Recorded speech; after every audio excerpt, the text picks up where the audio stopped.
Beaucoup na Denis Kadima, c'est bien. Mais après kokutana na Denis Kadima, nini ekolandisa masima. Structure OESA fiable après OIF, n'est-ce pas que c'est la Sénaco? L'audit y a fichier électoral, ce qu'il faut pas bander la comme réclamation na biso et qu'ozoa pas moins d'un mois. Et que révision y a bactère y a cour constitutionnel, ça va prendre combien de temps? Ce qui se nie na organisation ya maponami, il faut ça les malamu. Je pense qu'il faudrait qu'on ait un glissement. Ceux qui bakoyoka ba réclamation ya ba opposante parce que en voyant de Antoine avec tout ce qui sort dans sa bouche, je vois que il est maintenant sur le fait Oyaza épuisé. Il veut maintenant utiliser les biceps et je ne vois pas que Kadima azonga sima pour organiser maponami Oyaza ya malamu. Ce n'est pas parce qu'il les a invités que biso photoya sans pour autant avoir l'invitation.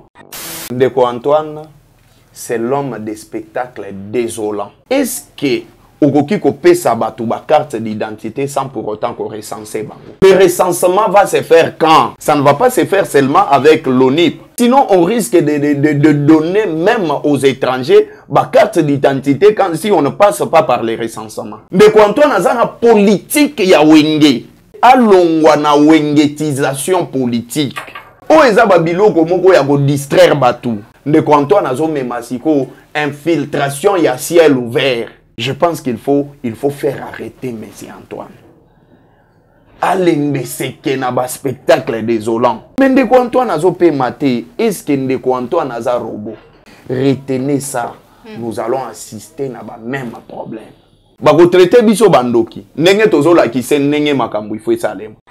Ce qui réellement, monsieur Bata, à l'andaka discours ya Ndeko Antoine bien, il n'allait pas passer pour les défendre. Ndeko Antoine a lobby, personne, quiconque ne peut me donner des leçons. C'est l'autosuffisance intellectuelle. Ernalandaki Ndeko Antoine a lobby, personne ne peut me donner des leçons. Je pensais que Tokobanda Komona, ba conseiller na ba komiko démissionner bango moko. Yo yebi, tu n'as pas besoin de conseiller. Pourquoi alors payer ce conseiller? Qui a dit à M. Antoine que Etienne Tshisekedi a un exemple pour na ba Congolais nyonso? Question que je pose à M. Mbata. Etienne Tshisekedi a un exemple pour na batu ya IDPS na bato ba uta na maboko na ye. Qui est Willy Ngoma? N'est-ce pas que M. Mbata pendant 14 mois il a dit lui que non, il pensait que c'était de bonnes personnes. Mais pourquoi est-ce qu'il n'a pas dit à M. Antoine que Mobondezali, ce sont des Congolais bandana bango? Notre territoire ici est Ken, le combat à Yoka. Il dit qu'il est professeur. Et comme il est professeur, quand on dit de la violation des droits de l'homme, en tant que professeur, il devrait normalement commencer par dire à M. Antoine que dans un état de droit, des mots comme obligation, comme devoir et s'utilisakate. Au mon côté, M. Mbata ke de quoi là?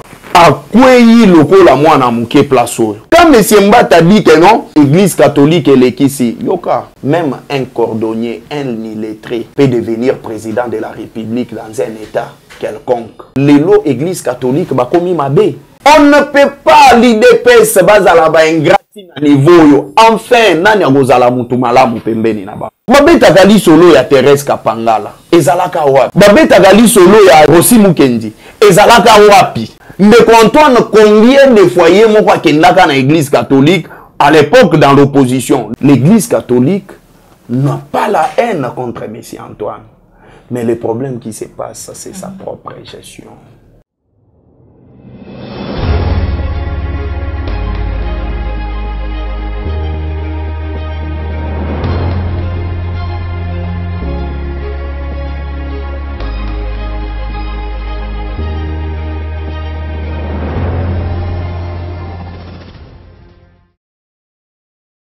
Et c'est pourquoi vous allez révéler, Bandeko Balandi applique la télévision, la chaîne de vérité, Bandeko Balandi émission vérité de tous côtés. Mbote na bino mi pa union ce jour mi bino.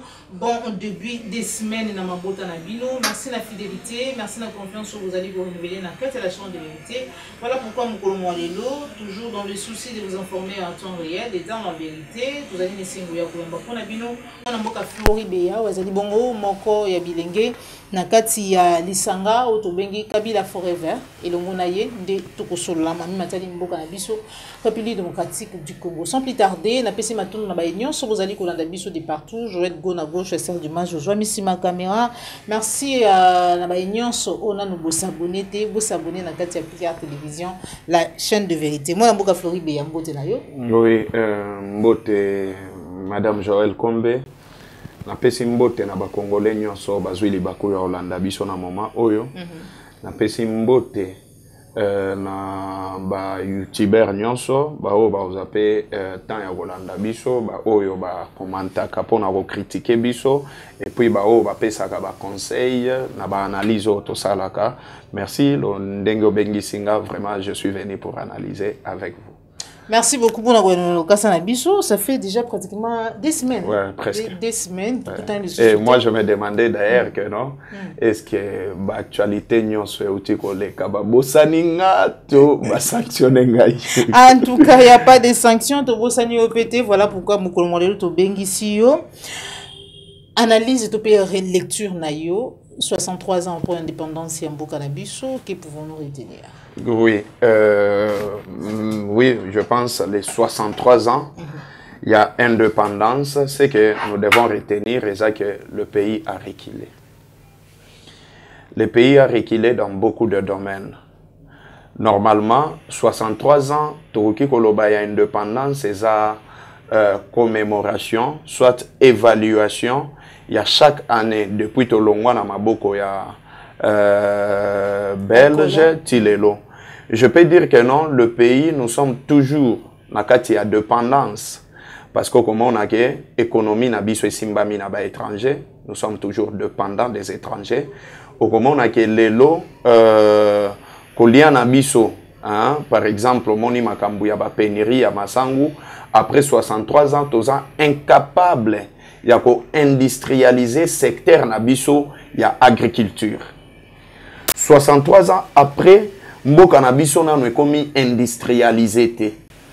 Pourtant, pour développer un pays, il faut industrialiser les pays. Et pour industrialiser les pays, il faut électrifier le pays. Mais les lots, au moment où on a poche noire, na Mboka na biso sur le plan électricité, vraiment ça pose problème. 63 ans après l'indépendance, si les lots sont incapables de sécuriser le territoire nabiso, na ba frontière nabiso. 63 ans après, Bunagana et Zana Maboko, il y a des étrangers, tozana armée ou eza forte, mais incapable les lots, il y a Bengana Munguna hors d'état de nuire. 63 ans après, les Congolais ne sont pas capables. Il y a trouver la solution, il y a Mboka na biso. Biso moko, il faut recourir vers la communauté internationale, recourir par le pays où ils ont namikili ya poto, asiatique et tout, pour pas sa biso solution, na problème na biso. Donc les 63 ans, il y a indépendance na koloba. Il faut tout bander là. Pourquoi? Parce que nous sur le plan éducation, secteur kakamoko ya éducation. Jusque là, le patriotisme et le civisme patriotique est anguissamakate. Mais le pays, c'est nous les Congolais qui doivent ou qui devons défendre notre État. Mais pour défendre mboka nengeni, il faut batangisa biso civisme patriotique bolingo ya mboka qui représente un État. C'est quoi le Congo face à un Congolais? Non, nous devons atteindre maturité wanate. Ogomona kende ko Antoine alobaki mboke kufa. Langage ya ba Congolais biso moko toloba mboko pene ba isa biso. C'est parce que on n'a pas atteint la maturité à protéger mboka na biso. Les 63 ans après indépendance, ba Congolais tozo continuer ko defalipa.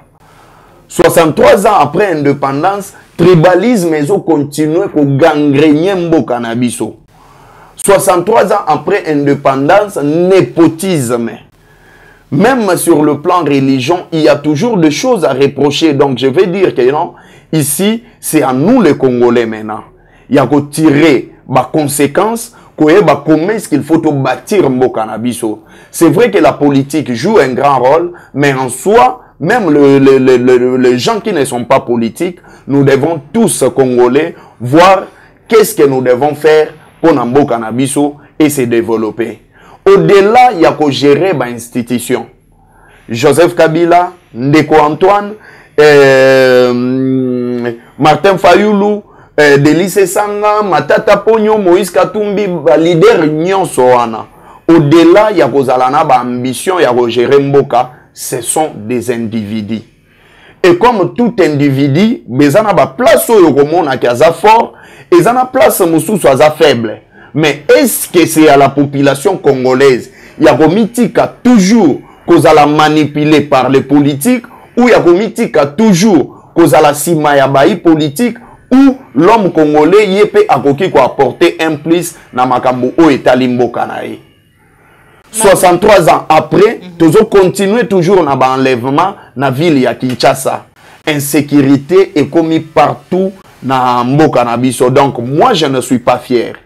Il y a un nombre d'années où tu commis dans l'indépendance. Et voilà. Il y a la criminalité, l'insécurité existe. Oui, mais comment est-ce que vous prenez ces pays où il y a une criminalité? Prenons l'exemple des États-Unis. Mais Bazaka, 4%, il y a des chômeurs. Mais Mboka Nabiso est un pays sous-pauvre. Non, nous sommes même Mboka Moko pauvreté, tout ça sous-pauvre. Donc, on ne peut pas entrer dans la politique comparative. Et puis, ceux qui ont la politique comparative, il faut signaler à tous ceux qui veulent faire la politique et ceux qui font la politique que nous faisons la politique pour apprendre l'État, la nation,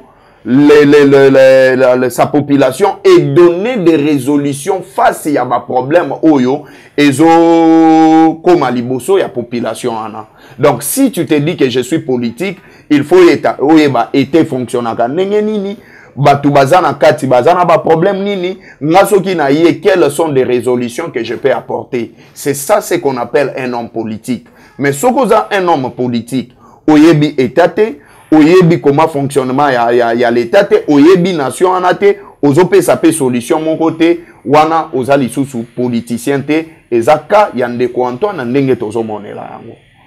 Matondo mingi mwana mboka a Floribeya wuta lipanda ya mboka na biso kino lelo mboka na biso ezali ko vivre na kati ya crise ya légitimité. Juste. Suite na mapunumi o ezali ko sala ma selon volonté ya peuple te na kati ya mboka na biso na banza ete olandaki ba déclaration ya ba opposition binopé par rapport na matadi processus électoral. Dernièrement 4 candidats déjà prononcés na mapunumi ya mboka na biso na présidentielle ya 2023 tozali bakuta na Denis Kadima. Est-ce que vous allez ils peuvent trouver compromis opposition à Denis Kadima? Je pense que c'était évident. C'était important que Bakoutanana Denis Kadima. Mais ce qui reste à savoir, beaucoup Tanina Denis Kadima, c'est bien. Mais après Kokutanana Denis Kadima, ni Kolandisa Massima. Parce que Makambu Oyoba Memi et pas Denis Kadima, comme ma réclamation. Il y a liboso audit, il y a fichier électoral, na structure moko est fiable. Mais structure o est fiable après OIF, n'est-ce pas que c'est la Sénaco? OK. Ce qui Sénaco té, ba confession religieuse.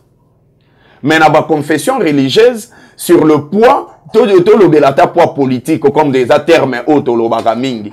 La Sénaco ou l'église catholique a plus de poids par rapport, il y a nombre, il y a croyants, il y a l'église catholique, c'est les 60%. Et maintenant, l'audit, il y a fichier électoral, ce qu'il faut pas bander la comme réclamation à biso, et qu'on soit pas moins d'un mois ou 28 jours, n'enge salemaka, na ba époque où utaki koleka. Deuxième cas, balobeli impartialité à cour constitutionnelle. C'est-à-dire qu'il faut qu'on revoie les acteurs de la Cour constitutionnelle. Mais, dans la révision de l'acteur de la Cour constitutionnelle, ça va prendre combien de temps? Et troisième cas, l'acteur il y a CENI. L'acteur il y a CENI, c'est-à-dire, tout le monde nous la République des cas, nakati ya CENI. Kadima, NCA, banani, n'enge ba fandika ka bango na bango. Ça prendra combien de temps? C'est-à-dire, ceux qui s'enient dans l'organisation ya maponami, il faut ça les malamu. c'est vrai, analyse on a ça la minute, ça n'engage que moi, ça n'engage pas Kabila Forever. Je pense qu'il faudrait qu'on ait un glissement.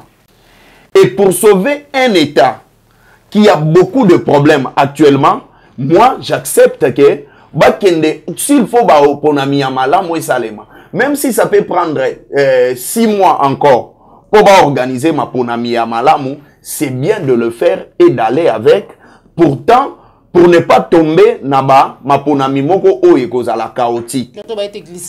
Faut glisser. C'est ce que j'explique ici.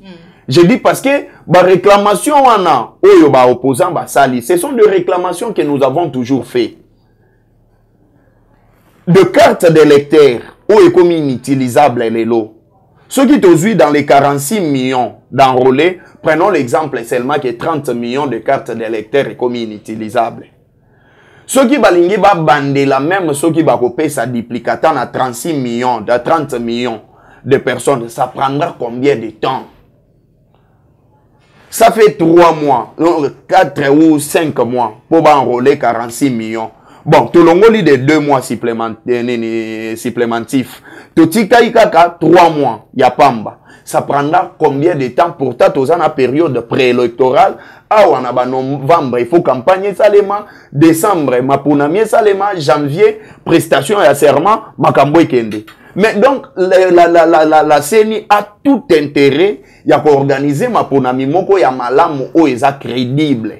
Mais ceux qui bakolandati, ceux qui bakoyoka ba réclamation ya ba opposante, parce que en voyant de Antoine, avec tout ce qui sort dans sa bouche, je vois que il est maintenant sur le fait où il a épuisé la force nyonso politique, il veut maintenant utiliser les biceps. Et je ne vois pas que Kadima azonga sima pour organiser ma ponami au Ezaya Malamu. Raison pour laquelle nous avons été prévoyants. Ertomon a qui déjà de loin que les choses n'allaient pas bien marcher. Qu'est-ce qu'on a fait? On a dit, voici nos conditions. Et ma condition nabiso nengezaleli. Voilà, si vous ne répondez pas à ma condition nabiso, on ne veut pas qu'on s'hazarde tokende na ma ponami oyo eza monocolore. Donc ici, ça revient maintenant à Denis Kadima de voir par rapport à la réclamation, il y a des opposants, oyo 4 basangana kinaye, est-ce que à cause de la réponse moko oyo kozala favor, oyo kozala et ko apaiser tension na bango, ou bien il va revenir dans la raison. Parce que s'il faut revenir dans la raison, processus électoral na organisation ya CENI, tokoki kozwa même 40% ou 60% ya ko bandela makambo à zéro. Et raison pour laquelle mes analyses vont plus sur l'essence, il y a timing, ça ne permettra pas que ma ponami est à la organiser dans les délais constitutionnels. De ces faits, c'est à M. Antoine de voir déjà de loin et de chercher ses frères, de chercher la cohésion nationale pour sauver l'État, pour sauver notre nation, afin de s'abandonner à expliquer bango que vu n'a pas problème boye, vous venez et de moi pour que ma ponami ezonga na mulongo na nzela moko ya malamu. Voilà, bino pe bo posaki ba condition pour na rekende na maponomi. Le lingo zotali ça tout à l'heure, mais pourquoi bo yaki na appel te bon na éviter tout benga ngo appel, est-ce que bo benga makité to vraiment boza intéressé pesate ne fisque muki ya ko dialoguer to ko solana denika. Non, en fait, ce qu'il faut reconnaître, les kabylistes n'ont jamais refusé les dialogues. Joseph Kabila, combien de dialogues à Salaka tout en étant président de la République? Il a toujours dit ça. Vous voulez diriger le Congo? Oui. Mais sachez que le Congo, c'est un pays de dialogue permanent.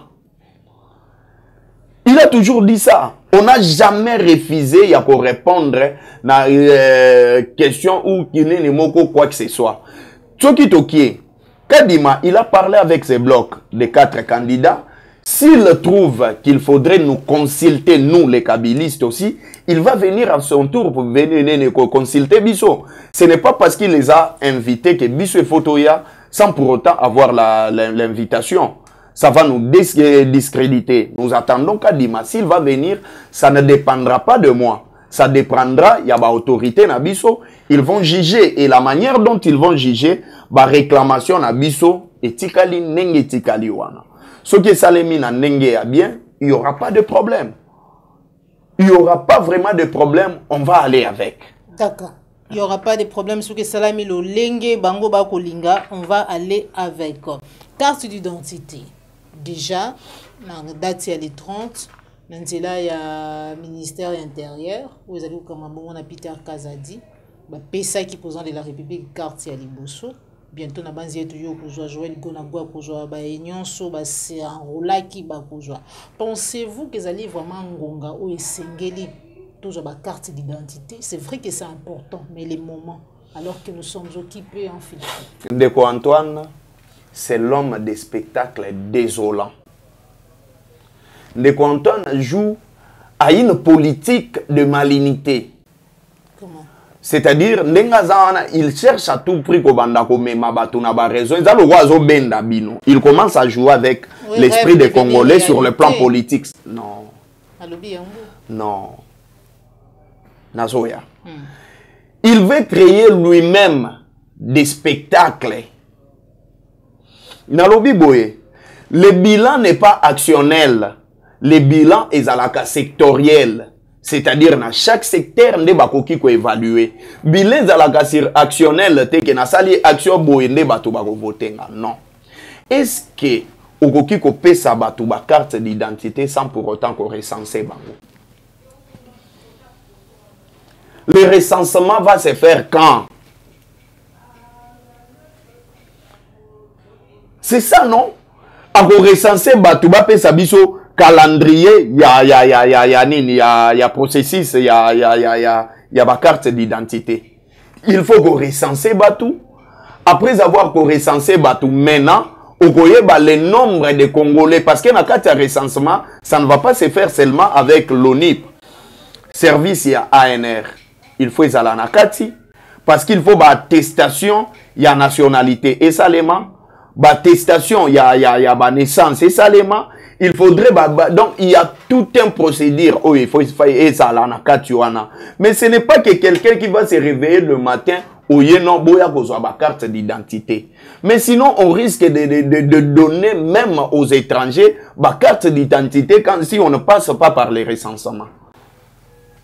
Ceux qui ont l'équipe en recensement, ça n'a pas étranger na carte d'identité. Est-ce que l'important c'est ça la carte d'identité ou l'important c'est ça ça ba congolais ba carte d'identité? Parce que ce qui est important c'est ça la carte d'identité, on va donner à n'importe qui. Mais si l'important c'est ça ça rien que de congolais, allez-y dans de vraies conditions. Recensez les gens.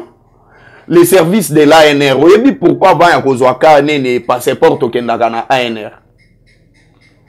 Mais pour dire ça, monsieur Antoine, pourquoi nous pouvons avoir carte d'électeur ya pamba et carte passeport au ANR?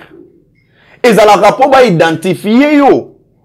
Ça la attestation d'identification, la venant attestation de nationalité. Est-ce que tu es nationalité, tu es congolais ou pas?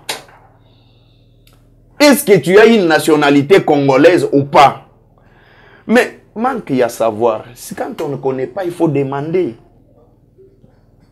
Quand on ne connaît pas, il faut demander.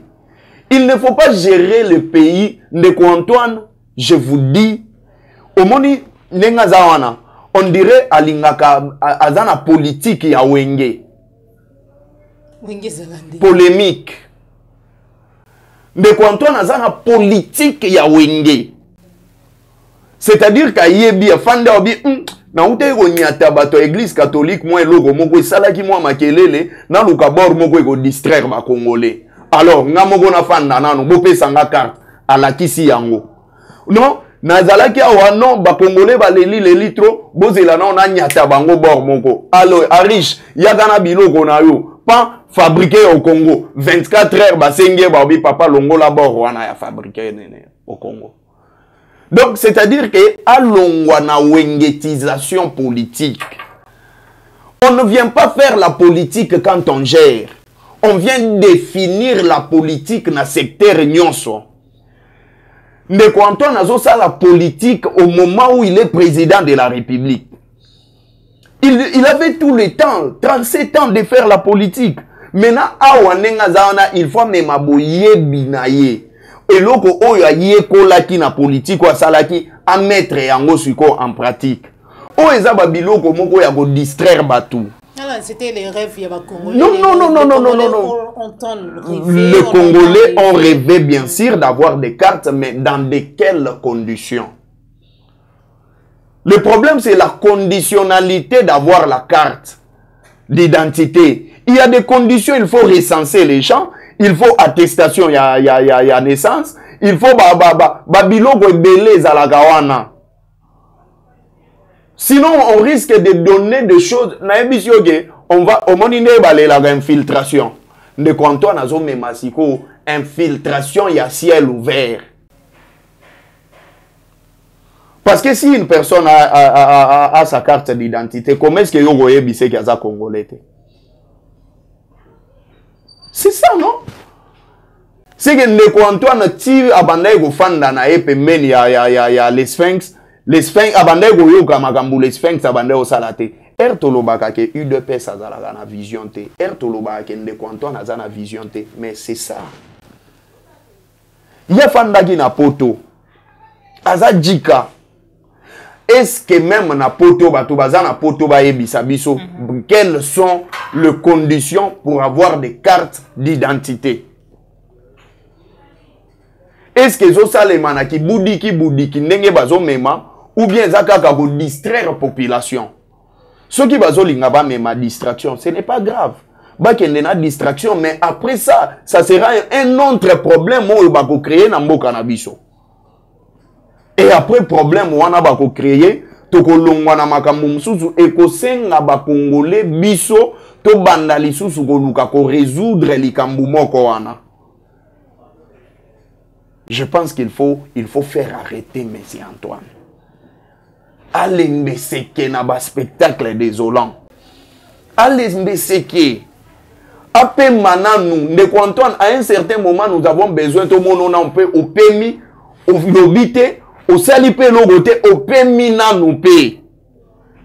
Mais Ndeko Antoine a zo maté. Est-ce que Ndeko Antoine a za robot? Même batu baza pembeni na ye. Bozo mema Ndeko Antoine na makambu nyoso. Mais bozo mona teke bozo salango bien te. Même ce qu'il faut que ça, mais que ça bien. Pour nous coûter en raison de valeur. Et ça quand teke fandi boye, tu imagines des choses. Ta ba Congolais na wonya tabangoni. Président. Oui, que ba carte d'identité zalagate. Skoto osandeni. Yobi makaka zoa. Lié ça bango espoir. Bango déjà ba ebi l'homme des promesses. Soko nyati sko borwana. Ogolobake nini. Bango bago banda goloba to golobake non. Bazaba ini à Congo. Comment est-ce que ba carte d'identité yé. Ba komili sou côté mais la ba carte d'identité. Ezanine. Donc c'est ça. Et puis retenez ça. Nous allons assister à ba même problème. Bako traité biso bandoki. Nenge tozola ki se nenge makambu ifo salem. Bako boya carte d'identité. Bako lobaka ka bongo biso to boyi carte d'identité te mais et remplir ba condition nango. D'accord. Tozo vraie carte d'identité. Parce que moi je connais beaucoup des étrangers qui ont des cartes d'électeurs.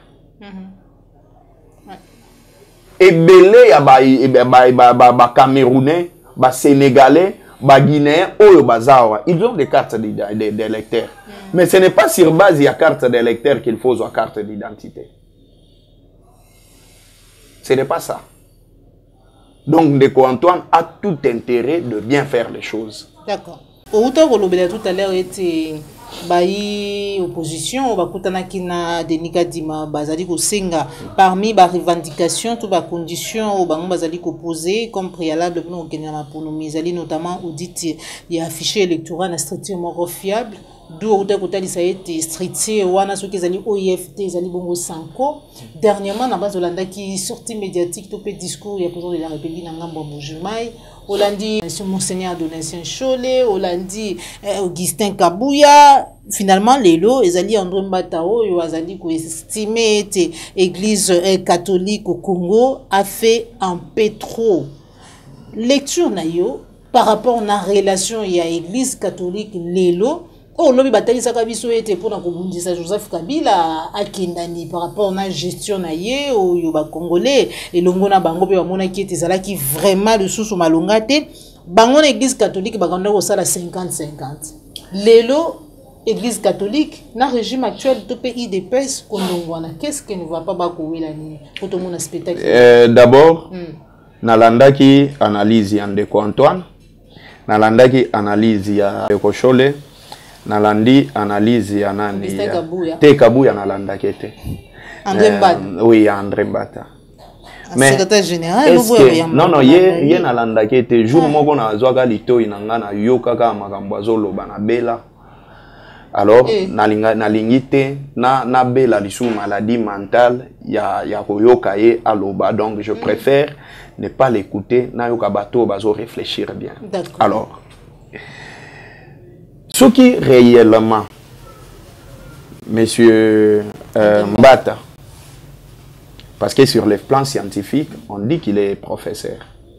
À l'andaka discours, il y a Ndeko Antoine bien, il n'allait pas passer pour les défendre. Ndeko Antoine a lobby, personne, quiconque ne peut me donner des leçons.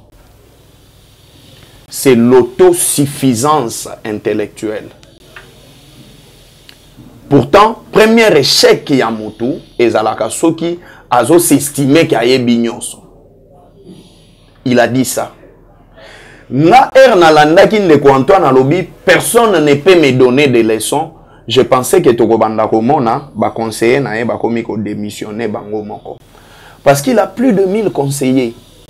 Et Moussala ya ba conseiller wana ezalaka nini parce qu'il connaît déjà tout. Et moi je dis à monsieur Antoine, mais Ndeko Antoine, l'argent que vous payez tous ces conseillers, c'est-à-dire que Zambongo Kakezo Kenenango Pamba. Parce que yo yebi, tu n'as pas besoin de conseillers. Pourquoi alors payer ces conseillers? Ça c'est le premier élément. Deuxième élément, Ndeko Antoine Alobi, j'ai eu le temps, il a passé les 3/4 de sa vie. Après, il y a Étienne Tshisekedi. Qui a dit à M. Antoine que Étienne Tshisekedi a un exemple pour les Congolais? Ce sont des questions que je pose à M. Mbata. Qui a dit à M. Antoine que Étienne Tshisekedi a un exemple pour les Congolais? Ça c'est encore fort.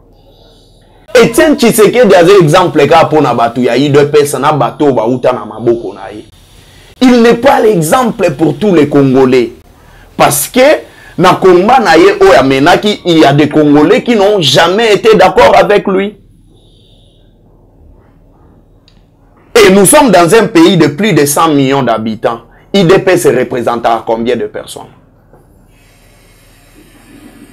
Est-ce que IDP a représenté à 50 millions d'habitants? Si il serait ainsi, IDP Salingaki Azalagana 500 députés dans l'Assemblée nationale.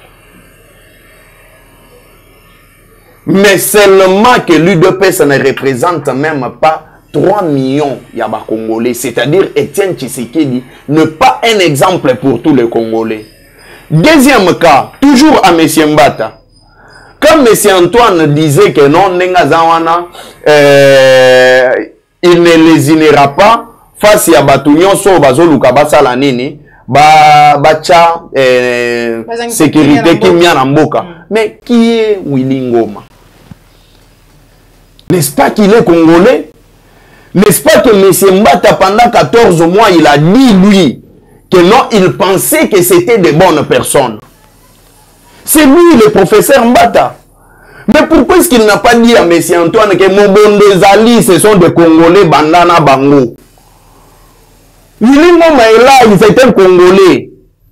Porte-parole, la Reims. En porte-parole politique, il y a M23. Mais pourquoi est-ce que Ndeko Antoine ne peut pas s'attaquer dans le Naba Oyo, basali ke bandeko na biso ba déplacer na est wana? Mais n'est-ce pas qu'il touche la vie nationale ya ba Congolais? Notre territoire ici, qui ne combat à Yoka. Troisième cas, Kouamoutou Awa. Mais il y a des déplacés, il y a des morts, les autres, les Matongo, midi, pourquoi? Maluku, il y a des enlèvements à Kinshasa. Ce ne sont pas des Congolais. Ce ne sont pas des Congolais. Et lui, il dit qu'il est professeur. Bon, je ne doute pas, il est professeur. Et comme il est professeur, quand on dit de la violation des droits de l'homme, même si on va les reprocher de la violation des droits de l'homme, privation de liberté, en tant que professeur, il devrait normalement commencer par dire à M. Antoine que dans un état de droit, des mots comme obligation, comme devoir et s'utilisacaté. Quand M. Antoine dit « je m'attaquerai », c'est-à-dire qu'il a oublié qu'il y a de la justice, il a oublié qu'il y a chaque secteur, tout ça a descendu partage et à pouvoir. Pouvoir mutuna mutu azab mettre na kwenaye. C'est-à-dire que c'est M. Antoine qui va maintenant commencer à donner l'ordre à ba magistrat. C'est lui qui va commencer à donner l'ordre à ba armée. C'est lui qui va donner ordre à ba bourgmestre, même na ba chef de riz.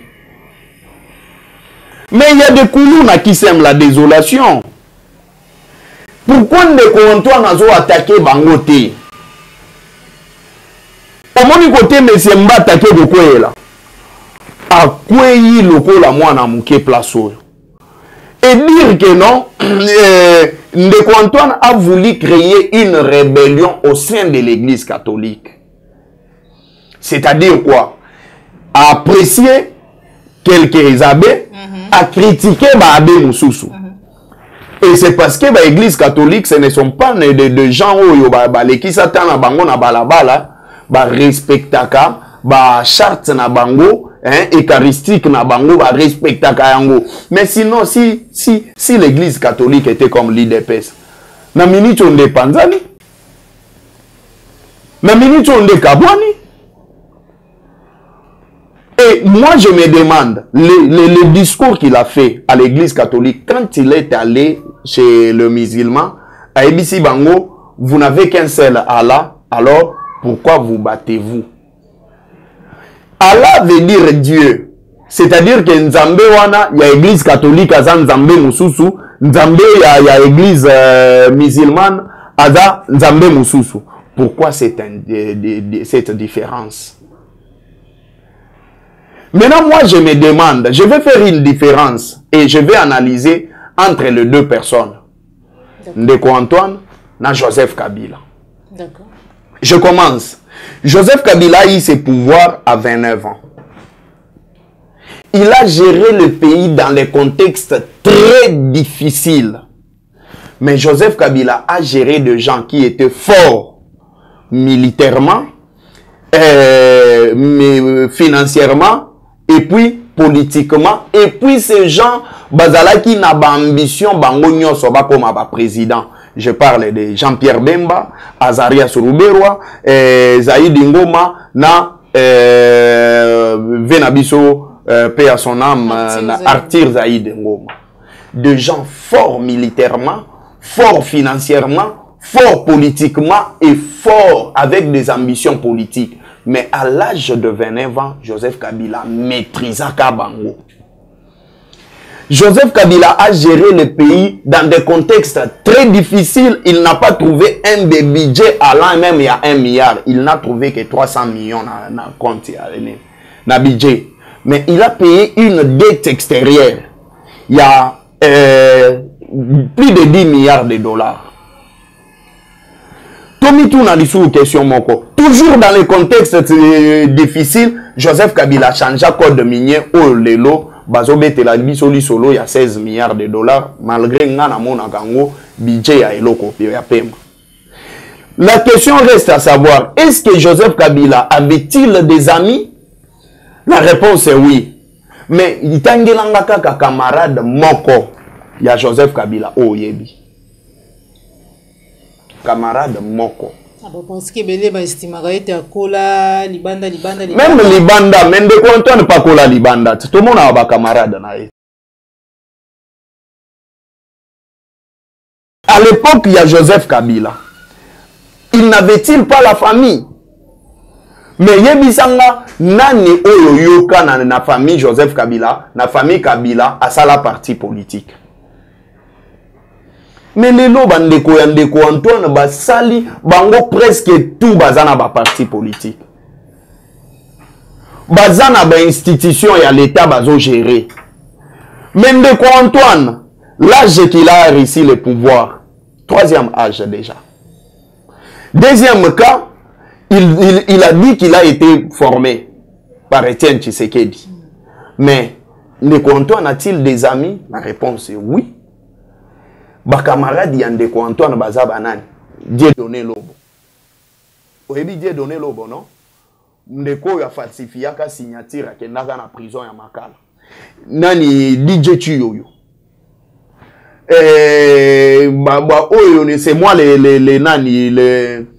c'est moi le président. L'homme de 14 millions, 50 notes techniques par jour. Ba camarade ya Ndeko Antoine, ba Congolais toujours regretté. Ndeko Antoine, ba famille na bango, à tout moment bazo kende nini loalaba. À tout moment les loba comme na ba parti politique. Pourquoi est-ce qu'il n'a pas commencé à discipliner bato baza pembeni na ye? Et quand M. Mbata dit que non, Nengezawana, église catholique et l'équisi, yoka, même un cordonnier, un illettré, peut devenir président de la République dans un état quelconque. Un illettré peut devenir ministre, député, même chef de riz, mais jamais un illettré ne peut devenir un abbé. Batouana Olonde combattre lobi ke balekisi, ce sont des gens qui ont sacrifié toute leur vie na lecture, na méditation. Je viens na 1992, 1992. L'église catholique a marché. Mobutu a tiré sur l'église catholique. Babeta gali solo ya Thérèse Kapangala, ezalaka wapi?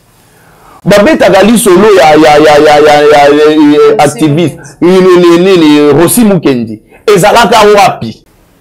N'est-ce pas que c'est l'église catholique? Elle balobaka ni mosengo alobaka que les médiocres dégagent. Ndeko Antoine, combien de foyers moko akendaka na église catholique à l'époque dans l'opposition? Lelo église catholique bakomi mabe. Ingratitude. Dérive de qui, hein? Non. Ingratitude. Il y a gestion, il y a Ndeko Antoine, tokomi nango wapi. On ne peut pas l'IDPS bazala ba ingrati na niveau yo. Enfin, nani agozala mutu malamu pembeni na ba. Pensez-vous que Ndeko Antoine azomona lokola bazo victimiser trop? Ce qui madame lipa oyo ezalaka 200 francs ya komisango 50 francs. Biso tolinga to le kato critiquer. Sikre oyo ezalaka soki 700 francs a komisaki yango 200 francs. Biso tolinga to le kato critiquer. Ekolo ya masangu oyo akutaki 500 francs a komisi yango 100 francs. Biso tolinga ki to critiquer. Transport oyo akutaki 500 a komisi yango même 20 francs. Biso tolinga to le kato critiquer. Zelana Beteloli solo moko. Je pense que ça va t'inquiéter. Ça va m'inquiéter. Oui. Oh. Moi j'ai eu la chance à l'époque de Antoine Bazo proclamé président. On a eu la chance. Tozalaka 4. On a été réussi. Quand on a été réussi avec quelqu'un, Kamere, à l'époque, Kamere, le vieux à DCI, n'a limité wana. On a parlé, tout ça. Nous, on avait amené une proposition. La proposition qu'on avait amenée, moi j'avais dit que non, le pays maintenant connaît beaucoup de problèmes. Et comme le pays connaît beaucoup de problèmes, déjà dans un pays où bozo mon aba 10 000 francs, 20 000 francs, c'est-à-dire que le pays ezo kende na pancha moko ya kokoya. Maintenant pour sauver le pays, bossa la nouveau franc congolais. Et ceux qui bossa li nouveau franc congolais, bokozonga na ba 1 centime, bokozonga na ba 1 franc, bokozonga na ba 5 francs, bokozonga nini eko équilibrer monnaie na biso et puis kosunga ke o bandawana posa la nini o mata. C'était la vision Mouzé Ayaka Nango era kutaki ba 5 millions. Ya ba Zaïr Il a amené de 1 franc. Les lots musées, il n'est pas trop critiqué Batugnon sur Baleka. Mais qu'est-ce qu'il nous avait dit? Nous avons écouté. La 10e rue, le 11e côté, vous allez voir ça. Et les Kanangoboé. Nous ne sommes pas les responsables de la mauvaise gestion de M. Antoine. L'Église catholique n'a pas la haine contre M. Antoine. Mais le problème qui se passe, c'est sa propre gestion. Il gère mal le pays. M. Antoine gère très mal le pays. Il fonde les Congolais tout sanganande tout chaye hors d'état de nuit.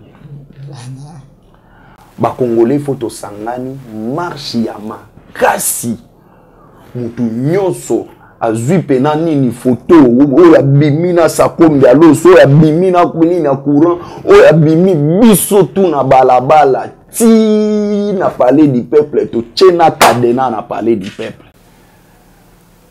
to keti oya lobi boye soki kaka ba congolais to sali yango première fois, deuxième fois, troisième fois. Maman, au moment où on a Antoine a kotika lettre à démission et le pays sera délivré. Merci beaucoup, mon Mboka Flori Béa. Avant de tu l'étonnement l'émission Abisso Moukoulmolelo. Message na yo. Numéro de téléphone pour na baïba ko c'est bien vous contacter. Numéro de téléphone plus 243 99 46 47 997 plus 243 99 46 47 997. Ni malobananga suka toujours na ebisaka bino makambu ya DG Lucinde oyo balongola ka pona incompétence auti kotinda batu na e bafinganga na ba télévision auti koleka pona lobika ka kiazala ki incompétent balongola ki mais ba changer siko maloba nazo bandela boye ndeko Fabrice Lucinde yebisa batu na yo vérité. Toi tu n'as pas été déchu pour détournement, non. Tu as été déchu pour incompétence. Tout se voilé face à te. Ozala qui n'a chance ya kosala makambu ya minene erokoma ki déché. Mais tu ne connais pas, tu es un agriculteur. Tu as fait un agronome. Place naie fallait pas payer ça ta ministère. Hein? Il y a agriculture ou bien à gérer les sangs ya banini tout dans la posa nango mais na électricité koka qui te raison pour laquelle balongo la qui opone incompétence so kozotin la batu ba banda répondre biso ce n'est pas un problème mais baloba vérité alors ba yeko sala nini ba suspendra qui est ba lever suspension na ye comme ba lever suspension na ye nous sommes maintenant en train d'assister na eloko babengaka outrage au parlement et basali yango au moment où ba député ba kenini na congé mais moi personnellement je me dis est-ce que on peut quand même respecter les institutions de notre pays? Et si les institutions de notre pays ne sont pas respectées, ça veut dire que l'État n'existe pas. Je vous ai donné une différence de manière simple entre la nation et l'État. La nation est à l'euro là. Quand on parle de la nation, on voit la population, on voit l'ethnie, on voit des communautés. Nous sommes composés mboka. Mais quand on parle de l'État, ils ont le rôle éducation ou yé na kati ya nation. Peut ça va règlement nini ou eroki kotambola. Mais si les lois sont boycottées, bafouées, c'est-à-dire que l'État n'existe pas. Je me limite par là, Dada. Merci beaucoup, moi Mboka Flori Béa, pour répondre à l'occasion de Biso Mukolo Mwalelo. Tokutani bon mbala sima soki nkola ba télévision. Merci na papa Laurent Bongonza, motema mamani. Merci na papa Laurent Mbo, motema mamani Ekila. Merci na Félix Mbatika Mwambuku Banque depuis Londres. Yaya Albertine motema ya papa Osé. Merci na Jean Bembe West et na ba nyonso bolanda ki biso de partout. Papa Jean Benza, moi Mboka José Makakombe. Au revoir.